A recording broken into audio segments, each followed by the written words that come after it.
For decades, these iconic American companies have been the backbone of our economy, symbols of jobs, innovation, and national pride. But in 2025, a harsh reality is setting in. Rising costs, punishing tariffs, and a shifting global economy are pushing them to the brink. And if they leave, the consequences will hit hard. Higher prices, fewer jobs, and a crumbling belief in Made in the USA. Today, we're revealing the 5 biggest American giants quietly preparing to abandon U.S. soil, and why this crisis should scare you. Starting at number 5, we have Coca-Cola. The sound of a Coke can opening is as American as baseball and apple pie.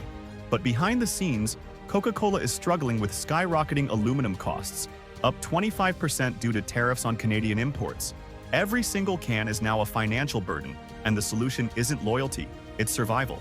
Canada offers cheaper materials, stable supply chains, and lower production costs. If Coke shifts operations north of the border, the ripple effect will be devastating. Soda prices will spike, Midwest bottling plants will close, and thousands of jobs will disappear. The worst part? You might soon pick up a Coke can and see Made in Ontario instead of Made in the USA. Number 4. General Motors. General Motors built the American dream. Detroit's factories once roared with pride. But in 2025, those engines are sputtering.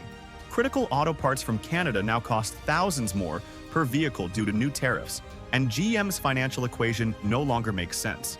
Quietly, the company is eyeing Ontario, where labor is cheaper, supply chains are smoother, and the government offers incentives. They won't announce a sudden exit. They'll just slowly shift production across the border, leaving U.S. plants to wither. When GM leaves for Canada, hundreds of suppliers follow. The result? Ghost towns in Michigan, Ohio, and Missouri, places where a GM job once meant a secure future. Number 3. Alcoa. No one talks about Alcoa, but without them, there's no aluminum for cars, planes, or even your soda can. The problem?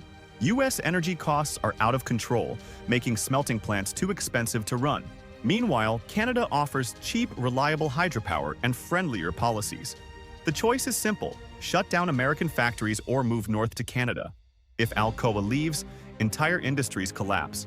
Construction slows down because aluminum is pricier. Appliances get more expensive. Even beer cans cost more. And once Alcoa relocates to Canada, it won't come back, because once manufacturing leaves, it rarely returns. Number 2. Campbell Soup.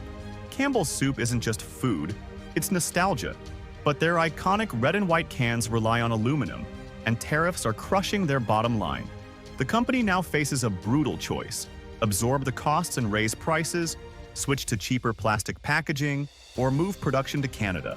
None of these options are good for America. If prices go up, working-class families suffer. If packaging changes, the product feels cheaper. And if Campbell's leaves for Canada, small-town factories close, taking jobs and community stability with them. Imagine walking down a grocery aisle and realizing even your soup isn't truly American anymore. It's made just across the border. And finally, at number 1, Tesla. Tesla was supposed to be the future of American manufacturing, but with U.S. energy costs soaring and lithium mining delays, Canada is looking like a smarter bet. Provinces like Ontario offer cheap electricity, abundant raw materials, and massive incentives. Elon Musk won't make a dramatic announcement. He'll just stop expanding in the U.S. and shift new projects to Canada. The consequences? Lost tech leadership, a brain drain of engineers, and a generation of workers who once dreamed of building Teslas in Texas but now have to look north of the border for jobs. If even Tesla, a symbol of American innovation, can't stay, what hope do other companies have? This isn't just about corporations. It's about the survival of the American economy. If these giants leave for Canada, they take jobs, stability, and national pride with them. The question isn't whether they'll go, it's whether we'll let them. Because once they're gone, they're not coming back. The time to act is now, before the next headline reads, "The End of American Manufacturing." If you found this eye-opening, hit like, subscribe, and let us know in the comments, is your job at risk? Thanks for watching, and we'll see you in the next one.